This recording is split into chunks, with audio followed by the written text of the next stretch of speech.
오늘 우리가 살펴볼 이야기는요, 아주 오래된 이야기인데 그 속에서 시대를 초월하는 교훈을 발견할 수 있거든요.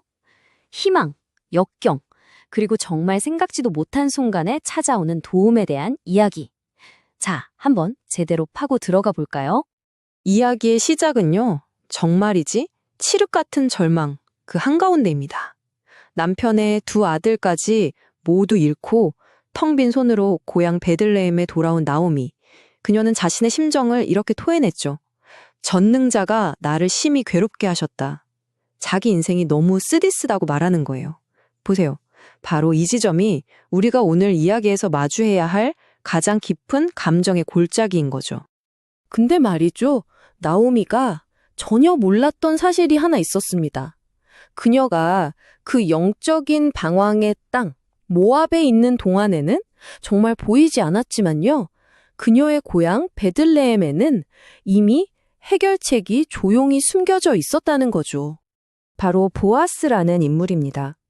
성경은 그를 유력한 자라고 소개하는데요. 이게 그냥 돈 많은 사람 이런 뜻이 아니에요.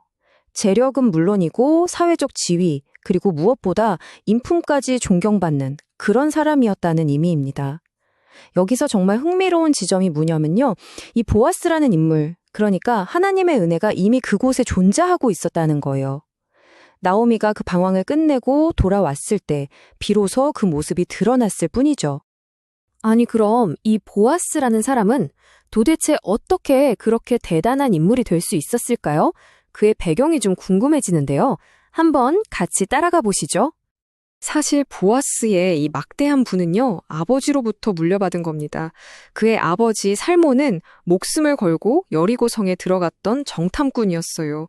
그리고 거기서 이방 여인 라합의 도움으로 목숨을 구하죠. 이 위험천만한 임무를 완수하고 나서 그 대가로 어마어마한 땅을 상으로 받게 되는데 바로 그 땅을 아들인 보아스가 그대로 상속받았던 겁니다. 그런데 보아스의 삶을 들여다보면요. 정말 놀라운 역설이 있어요. 겉으로 보기엔 모든 걸 다 가진 사람이잖아요. 막대한 부에 존경받는 인품까지. 하지만 그 이면에는요. 누구에게도 말 못할 깊은 아픔이 있었습니다. 바로 그의 어머니 라합이 이방 여인이었고 또 과거의 기생이었다는 사실 때문이었죠. 이 꼬리표 때문에 평생 사람들 수군거림 속에서 살아야 했을 거고 어쩌면 그게 이유였을까요? 그는 나이가 차도록 결혼도 못한 채 혼자 지내고 있었던 겁니다. 자, 바로 이 지점이 핵심입니다. 정말 중요한 부분이에요. 바로 그 아픔이, 그 결핍이 보아스를 특별하게 만들었다는 거죠. 자신의 어머니가 이방인이었기 때문에 겪어야 했던 그 상처가 똑같이 낯선 땅에서 너무나도 힘겹게 살아가고 있는 또 다른 이방 여인, 바로 룻의 처지를 그 누구보다 깊이 이해하고 공감하게 만드는 통로가 된 거예요. 놀랍지 않나요? 자, 이제 이야기의 무대를 옮겨서 룻과 보아스가 밭에서 처음 마주치는 그 운명적인 장면으로 한번 가보겠습니다. 여러분은 어떻게 생각하세요? 이 만남, 과연 그냥 우연이었을까요?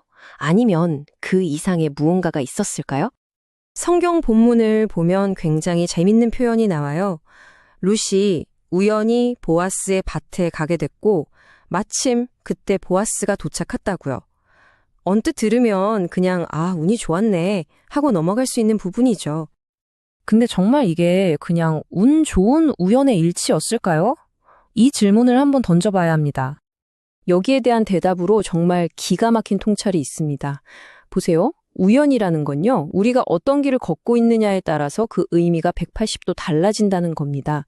룻처럼 순종의 길을 걷는 사람에게 우연히 일어난 일은 하나님의 예비하심, 즉 섭리가 되는 거죠. 바로 보아스와의 만남처럼요. 하지만 반대로 요나를 한번 생각해 보세요. 그는 불순종의 길을 가고 있었잖아요. 그런 그에게 마침 나타난 다시스로 도망가는 배는 축복이었을까요? 아니죠. 그건 재앙으로 향하는 급행 티켓이었을 뿐입니다. 같은 우연이라도 결과는 완전히 다른 거죠. 자, 이제 마지막 주제입니다. 이 이야기의 등장인물들이 가졌던 마음가짐, 그리고 그들의 말이 어떻게 그들의 운명을 바꿔놓았는지 그 태도의 힘에 대해서 한번 이야기해 볼게요. 정말 똑같은 상황에 처해 있었는데 나오미와 룻은 완전히 다른 반응을 보여줍니다. 나오미는 어땠죠? 하나님이 나를 치셨다고 불평하면서 절망에 주저앉아 있었어요. 그 쓰라린 마음이, 원망하는 마음이 이미 존재하는 하나님의 법, 그러니까 해결책을 보지 못하게 눈을 가려버린 거예요. 반면에 룻은 달랐습니다. 시어머니를 통해 들었던 그 율법, 가난한 사람들을 위해 밭에 떨어진 이삭을 남겨두라는 그 말씀을 기억해내고는 직접 행동에 나선 거죠. 그리고 여기서 정말 중요한 단어가 등장합니다. 룻이 밭으로 나가면서 뭐라고 말하죠? 내가 누구에게 은혜를 입으면 이라고 말해요. 그냥 무작정 일하러 나간 게 아니에요.